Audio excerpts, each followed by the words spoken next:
this bottle of honey in it. It's a plastic bottle. It started to crystallize. It's not really super crystallized yet. We're going to put it in here and we're going to let it set overnight, and we'll see how it turns out.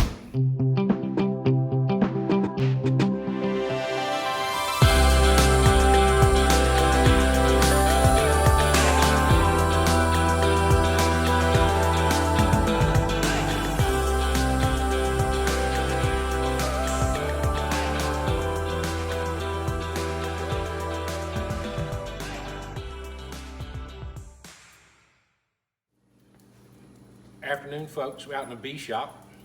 I've seen a lot of questions lately about crystallized honey, especially from new beekeepers. They've had their first harvest of the year, they've jarred some honey, and oh no, within a week or so, the honey's turned to crystal. Well, first off, that's great. That means you've probably got really good honey. Pure raw honey will always crystallize. This is good information for you honey consumers and connoisseurs out there. So good raw honey is going to crystallize over time. Honey is nothing more than a supersaturated liquid solution. It's sugars and water. There's some other things, but let's just keep it simple. Sugars and water. And those sugars are broken down generally into two categories: there's glucose and fructose. The lower the water content, the more rapidly your honey is going to crystallize. The higher the glucose content, the more rapidly it's going to crystallize. Clover honey, dandelion honey, those are real high in glucose. And in the southeastern US, that's a lot of what we get. So those honeys are going to crystallize, not super quickly, but fairly quickly.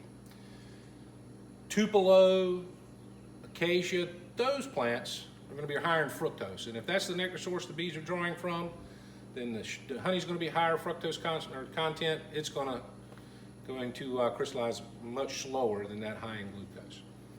But again, if it's crystallized, that's great. You probably have good honey. If you go to the grocery store and look at honey on shelves, it'll sit there for 5 years and never crystallize. Why? Chances are it's not really all honey. A lot of imitation honey, I'll call it, is coming from areas where the beekeepers, I use that term loosely, feed a lot of high fructose corn syrup to their bees. They take that back to the hive and turn it into pseudo honey, but it's really high fructose corn syrup honey. Since it's high fructose, it doesn't crystallize that fast. And they heat it and pasteurize it and do other things you don't want to do to your honey. So what do I do with crystallized honey? Well, I've heated this pot up of water just below boil. I've unplugged it, let it cool down, and I'm going to put this honey in it. And I'm going to just let it continue to cool naturally. It may take a couple of hours, maybe just an hour. And when it is completely cooled, I promise you that honey will be just as pretty as it was when we put it in the jar. Other way you can do it is you can put it on the dash of your car on a nice warm day. And within an hour or so, it will probably reliquefy, clarify, and be just as pretty as when it was put in the jar. So don't throw out crystallized honey. That's really, really good honey, most likely. And you would kick yourself if you found out later that you tossed what was really good honey. So that's for the honey consumers. Those new beekeepers don't know what to do about their crystallized honey.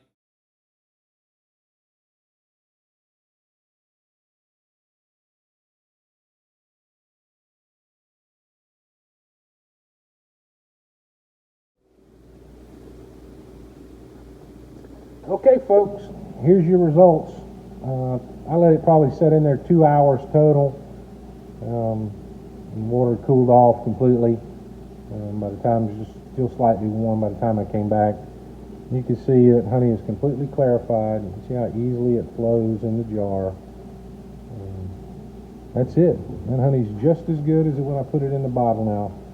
One thing to keep in mind, repeated heating cycles will eventually start to degrade, maybe that's too strong a word, but remove and degrade some of those beneficial properties of true raw honey.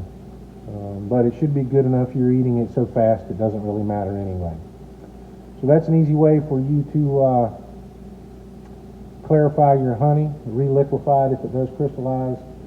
Just remember, if your honey crystallized, it's probably really, really good honey. don't throw it out. You will regret it, trust me. Part 2 of this video is for what can a sideliner do to crystallize or to clarify and reliquefy large amounts of honey at once. And I've come up with what I hope is a simple solution. We'll see back. This is proof of concept. We'll see if this works.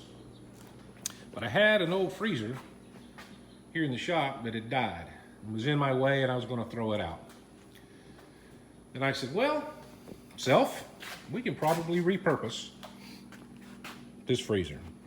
So, just so happens I was talking to a buddy of mine on the topic of gun safes and dehumidifying and heating gun safes. Well, why I didn't know this, I should have.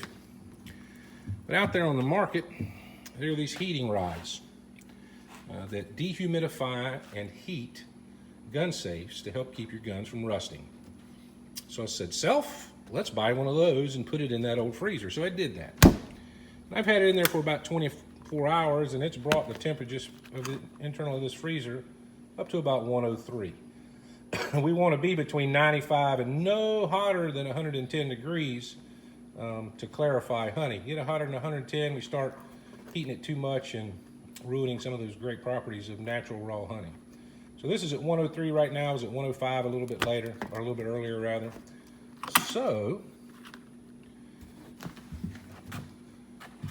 we're going to put this bottle of honey in it. It's a plastic bottle. It started to crystallize. It's not really super crystallized yet. But we're going to put it in here and we're going to let it set overnight and we'll see how it turns out. So stay tuned for part 2. We'll get back to you on that. All you bee herders out there, take it easy and keep on keeping on.